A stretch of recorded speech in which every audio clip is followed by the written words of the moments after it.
স্ক্রিনে যে চা বাগানটি দেখতে পাচ্ছেন সেটি হচ্ছে তারাপুর চা বাগান, যে চা বাগানটি আজকে প্রায় 5 মাস ধরে বন্ধ। এই চা বাগানটি দেখলে এখন আপনাদের মনে হবে আপনি ফরেস্টের মধ্যে এসেছেন।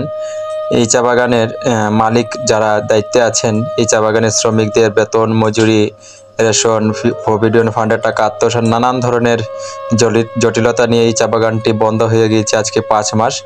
এই চা বাগানের যে রক্ষণাবেক্ষণের দায়িত্ব ছিল, আজকে দেখলে প্রায় একটা জঙ্গলে পরিণত হয়েছে এই চা বাগানটি। এই চা বাগানটা আসলে একটা ধ্বংসের পথে। এই চা বাগানের জায়গা দখল হয়ে যাচ্ছে, ভূমিকা করে এই চা বাগানের জায়গা চারিদিক থেকে দখল করে নিচ্ছে। তো আজকে আমি এই ভিডিওটা করার উদ্দেশ্য হচ্ছে এই চা বাগানের যে বর্তমান পরিস্থিতি, সেই ভিডিওটা তুলে ধরলাম। আপনারা আপনাদের জায়গা থেকে এই চা বাগানের পাশে যদি না দাঁড়ান, কিছুদিনের মধ্যেই চা বাগান ধ্বংস হয়ে যাবে। তাই সকলের কাছে অনুরোধ, তারাপুর চা বাগানের মানুষের পাশে দাঁড়ান এবং চা বাগানকে বাঁচানোর জন্য সবাই এগিয়ে আসুন।